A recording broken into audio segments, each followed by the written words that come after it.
Je vais pas forcément comparer chaque séquence du film, encore une fois, les différences de ton sont beaucoup trop fortes euh, pour revenir à chaque fois dessus. Je vais essayer du coup de prendre essentiellement les grandes différences en suivant un peu le sens du film, le sens de l'histoire. Hein, comme je vous ai expliqué dans le pitch, les deux films racontent grosso modo la même chose, c'est-à-dire la menace de Steppenwolf qui arrive sur Terre et le fait qu'ils doivent s'unir pour combattre cette menace. La première grande différence, on va dire, de cette menace, c'est que Steppenwolf est un soldat dans la version de Zack Snyder au service de Darkseid de ses généraux, donc notamment d'un général qui s'appelle Desaad, là où dans la version de Joss Whedon, Darkseid est à peine nommé une fois, et Steppenwolf est bien celui qui avait essayé notamment d'attraper, grosso modo,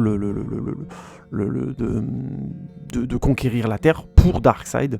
On l'apprend, mais grosso modo, Darkseid est complètement en second plan et ne vient jamais dans l'histoire, ni dans ses développements, là où Darkseid est à un moment donné sollicité parce que est évoquée la fameuse formule d'antivie qui donnerait un pouvoir illimité de manipulation à celui qui arriverait à utiliser, surtout les êtres de la galaxie, à celui qui arriverait à l'utiliser, et cette formule de l'antivie serait sur Terre, Steppenwolf la redécouvrant et Darkseid ayant essayé à l'époque de l'obtenir.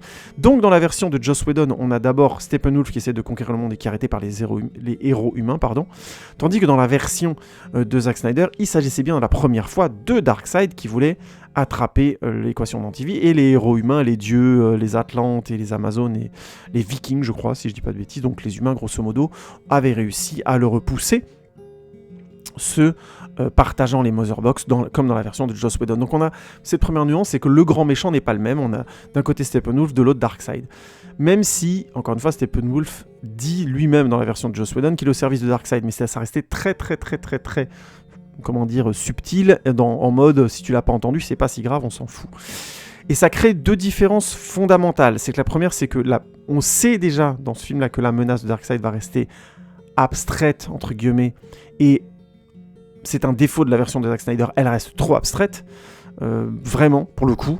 J'aime bien, du coup, faire la comparaison forcément avec le Thanos de Marvel, qui effectivement est une menace roulante dès la fin de Avengers 1 et une menace pendant des films et des films et des films jusqu'au moment de Avengers Infinity War où il apparaît enfin. Mais du coup, le fait qu'il soit en second plan est beaucoup plus assumé, ce qui fait que là, Darkseid, grosso modo, on le voit essentiellement froncer les sourcils dans le film. Visiblement, il a une grosse armée et c'est un mec très dangereux et très violent, mais tout ça reste très abstrait. Steppenwolf étant quand même physiquement l'incarnation de l'adversaire que la Justice League va devoir combattre.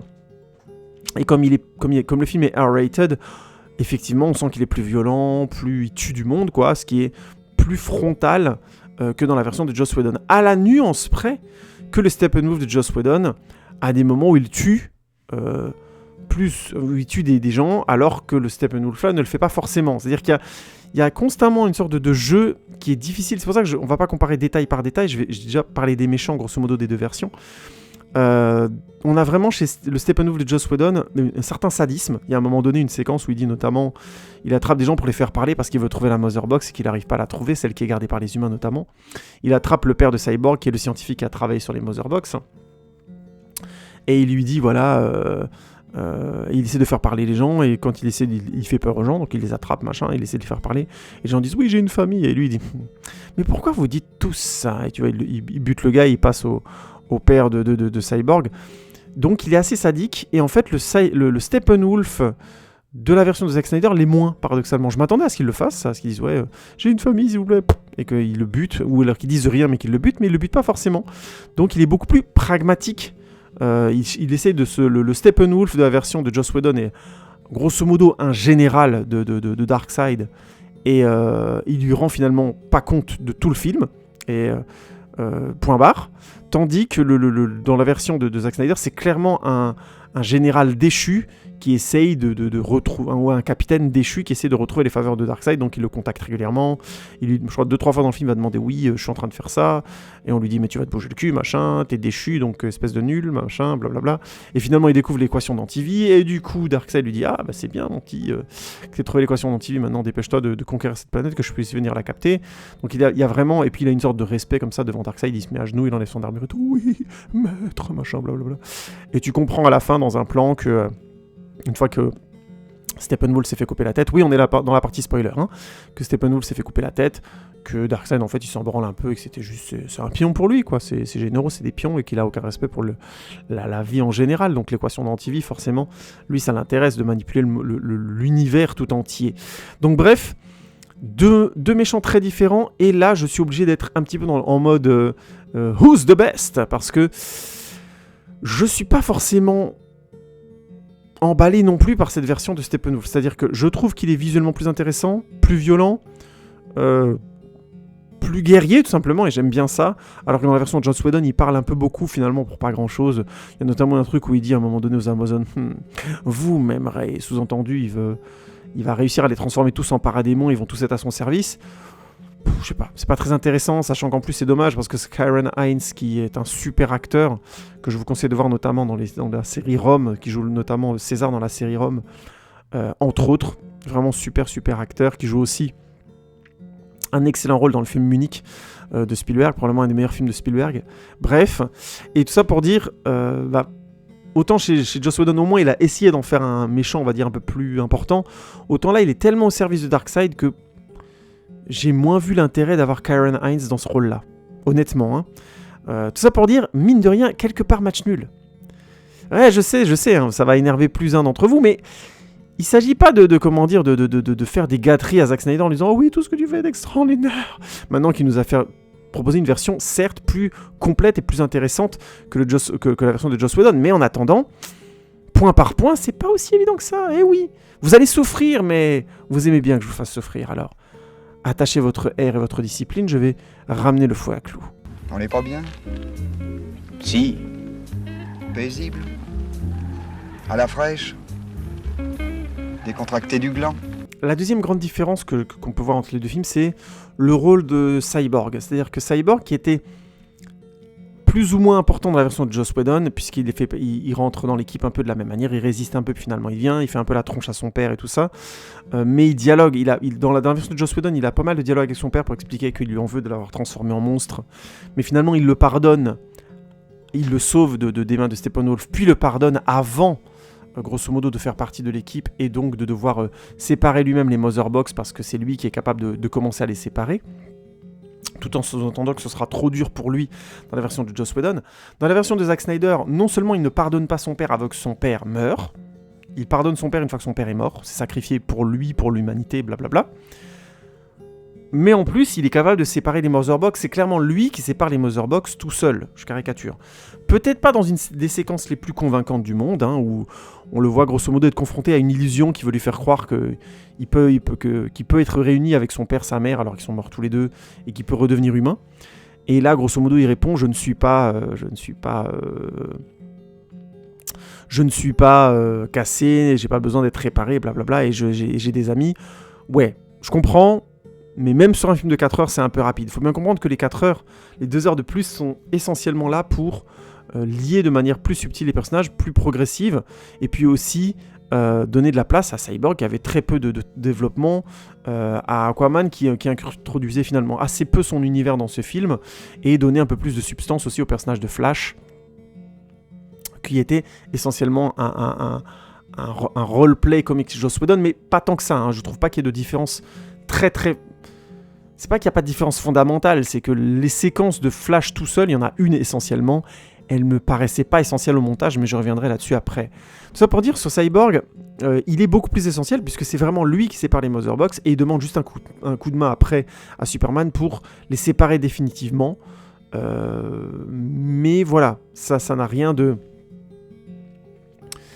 Ça n'est pas fondamental. Alors que chez Joss Whedon, c'est vraiment Superman qui vient l'aider à séparer les Mother Box pour de bon, et il n'est pas vraiment mis à l'épreuve, c'est juste un truc technique qu'il arrive à faire parce qu'il est lié au Mother Box et que c'est la Mother Box qu'il a créé, je caricature. Tandis que chez vraiment Zack Snyder, il a quelque chose à franchir. Mais encore une fois, là, je suis obligé de dire que la durée du film aide. Oui, on a une séquence où on voit Cyborg être footballeur américain, une très belle séquence au ralenti du Snyder dans le style, hein, donc c'est du football américain avec une superbe lumière bien écrasante, genre lumière que tu verras jamais sur un stade de foot en réalité. Hein. Je ne sais pas si vous avez déjà vu une retransmission de football américain, mais vous avez essentiellement, tout est filmé de manière très égale, comme le football à la télé, c'est extrêmement lisible, très coloré, très bien géré en termes de balance. Là, dans le montage du Snyder Cut, on a vraiment une séquence où on a l'impression qu'il y a un spot sur le porteur du ballon et que tout le reste du terrain est dans l'obscurité. J'exagère à peine. Donc voilà, c'est toujours ce style dont je vous ai parlé avant au niveau de la photographie, c'est-à-dire vraisemblable mais baroque. Très belle séquence, on voit que c'était un excellent quarterback. Bref, vraiment belle séquence où on voit que il arrive à marquer un touchdown d'anthologie, que sa mère est super contente et que lui il peut pas être content parce que il voit qu'à côté de sa mère il y a personne, son père est pas là quoi. Donc il est content avec sa mère, puis après il fait la tronche parce que son père est jamais là. Belle séquence pour montrer que son père est jamais là, qu'il a jamais su être en relation avec lui, mais encore une fois, cette séquence-là, elle aurait rajouté 2, 3, 4, 5, 10 minutes à chaque fois au montage de Joss Whedon. Joss Whedon ne pouvait pas le faire. Donc c'est con, hein, mais ça lui a demandé du coup de réécrire des dialogues et d'aller plus à l'essentiel. Il ne pouvait pas dépasser 2 heures. C'était imposé par Warner Bros. Encore une fois. J'insiste, parce qu'il ne voulait pas prendre le risque de sortir un Justice League bancal après un Wonder Woman qui avait à peine racheté les choses. Il faut bien comprendre que Joss Whedon n'était pas dans le même contexte. Ouais, je sais, je vais le redire souvent, mais ça me semble essentiel à dire, parce que sinon, j'ai l'impression qu'on va parler dans le vide, en disant il y a ça et ça et ça et ça dans le Snyder Cut. Ouais, mais il y a 2 heures de plus, quand même. Et dans ces 2 heures, il y a une grosse partie, notamment pour le personnage de Cyborg. Et donc, forcément, le personnage est plus subtil, la haine qu'il a envers son père est plus rentrée, vu qu'il refuse littéralement de discuter avec lui. Le sacrifice de son père est donc une belle séquence, puisqu'on le voit marqué, grosso modo, au fer rouge, je caricature à peine la Mother Box, et donc se faire massacrer en petits morceaux. Donc c'est une scène assez gore sur le principe, et une mort assez terrible.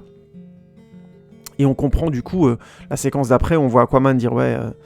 je sais pas, Flash demande à Aquaman, oui, tu penses que Cyborg, il va y arriver à s'attaquer à la Mother Box tout seul, machin.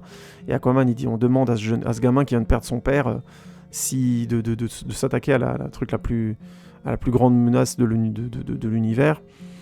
J'en sais rien, quoi. C'est chaud évalué, et c'est une belle séquence où notamment Flash dit à Aquaman, ouais, je pensais que t'en avais rien à foutre. Et il dit, j'ai jamais dit un truc comme ça. Donc voilà.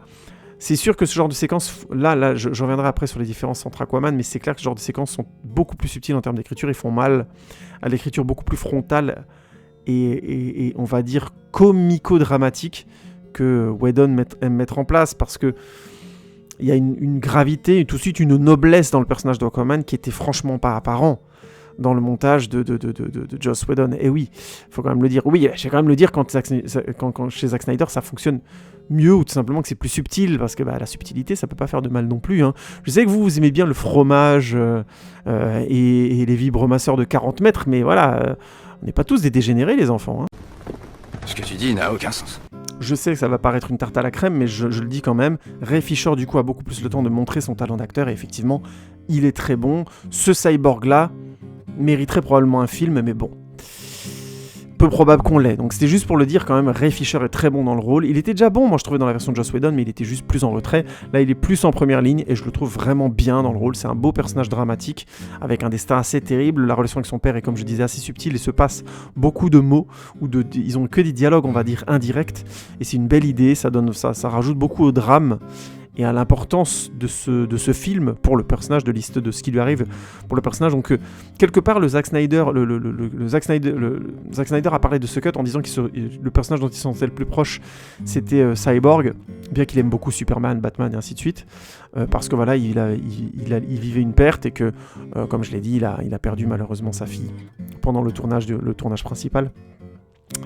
Et c'est beau, mais c'est aussi, au-delà de ça, c'est vrai que je pense qu'il a eu cette sensibilité-là de se dire, je vais laisser le temps à ce personnage d'exister, je vais laisser le temps à ce personnage d'être dans un non-dit, parce que malheureusement la fille de Zack Snyder s'est suicidée, c'est sans vouloir caricaturer, vraiment vous n'hésitez pas à me rentrer dedans si vous pensez que je dis des bêtises, mais malheureusement le suicide laisse souvent une forme de non-dit.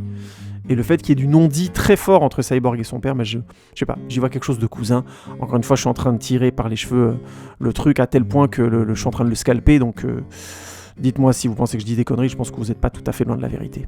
Oh, Tu vas avoir des gros problèmes. Non mais c'est pour expliquer le T'es discours. malade. Mais qu'est-ce que... Enfin, tu sais ce que tu dis ou quoi? Mais on peut rien dire ou quoi, merde?